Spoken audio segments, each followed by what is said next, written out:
Bien, y ahora vamos a ver el último nervio relacionado con el sentido estático y acústico, que es el nervio facial. Y el nervio facial no tiene relación directa con estos sentidos, pero sí que tiene una relación indirecta con el sentido acústico. Además de tener un recorrido por el interior de la porción petrosa del hueso temporal. Aquí vemos el nervio facial dividido en nervio facial y nervio intermedio de Griesberg. Como sabemos, el nervio facial es el que va a llevar el componente motor voluntario y el nervio intermedio de Griesberg es el que va a llevar el componente sensitivo y el parasimpático. Y aquí el vestíbulo coclear, que ya lo vimos en el vídeo anterior. Entonces, estos dos nervios llegan a la cara posterior de la porción petrosa y se introducen en el conducto auditivo interno por el orificio auditivo interno. Y como he dicho en el vídeo anterior, el nervio facial y el de Griesberg atraviesan el fondo del conducto auditivo interno por el área del nervio facial, que es este, que era antero superior, perdón. Y se introducen en el conducto del nervio facial o de falopio.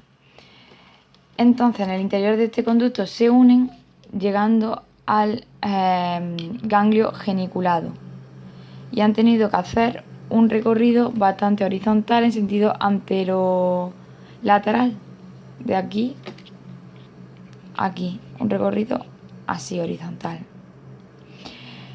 Entonces, el ganglio geniculado se encuentra en una zona dilatada del conducto para el nervio facial, o sea, el conducto facial o de falopio.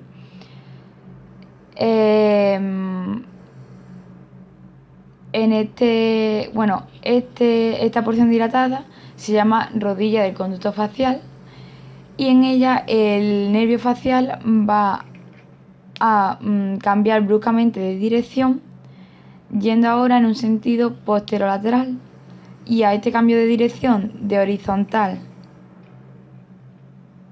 a posterolateral se le llama segunda rodilla del nervio facial.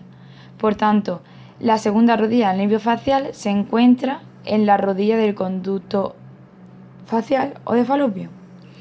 Después aquí vemos como el nervio facial vuelve a hacer otro cambio hacia un sentido inferior, denominándose esto tercera rodilla del nervio facial. Y finalmente sale por el foramen estilomastoideo, que está entre la apófisis mastoide, que es todo esto, no solo esto, ¿vale? Todo esto, y la apófisis estiloide. El foramen estilomastoideo, lo vemos ahí salir, el nervio. Bien.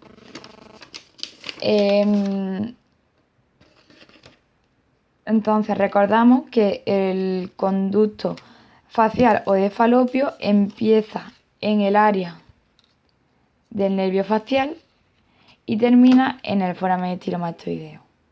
Y en lo que he nombrado antes sería el recorrido por su interior. Ahora vamos a ver los nervios que salen del nervio facial en su recorrido. A la altura del ganglio geniculado del nervio facial sale el nervio petroso mayor. Se introduce en el conducto para el nervio petroso mayor y sale por el hiato del conducto para el nervio petroso mayor. Sigue por el surco para el nervio petroso mayor, sale por el foramen lacerum, introduciéndose en el conducto pterigo-palatino. Y llegando, mediante el conducto pterigo-palatino, a la fosa pterigo-palatina, donde se encuentra el ganglio pterigo-palatino. Bien, los componentes, esto es importante que lo repaséis, el recorrido, como lo he nombrado así brevemente, del nervio petroso mayor y sus componentes. Sus componentes sabemos que son parasimpáticos y sensitivos. El parasimpático va a hacer sinapsis en el ganglio pterigo-palatino y sus axones postganglionares van a ir a inervar a la glándula lagrimal, a la mucosa nasal y a la mucosa del paladar duro y del paladar blando, ¿vale?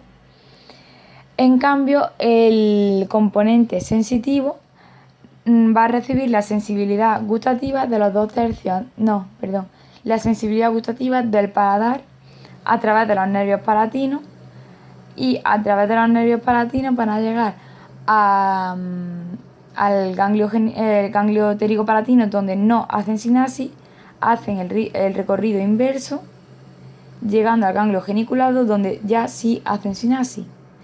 También hay que destacar que el nervio petroso mayor nunca hace un recorrido por la cavidad timpánica. No lo vemos que haga un recorrido por la cavidad timpánica. Bien, entonces ahora seguimos con el nervio facial. Tras pasar el ganglio geniculado y dar el nervio petroso mayor, sigue en sentido posterolateral e inferior y da el nervio estapédeo. El nervio estapédeo es motor voluntario. Tiene componente motor voluntario y va a inervar al músculo estapédeo, que es este chiquitito que vemos aquí.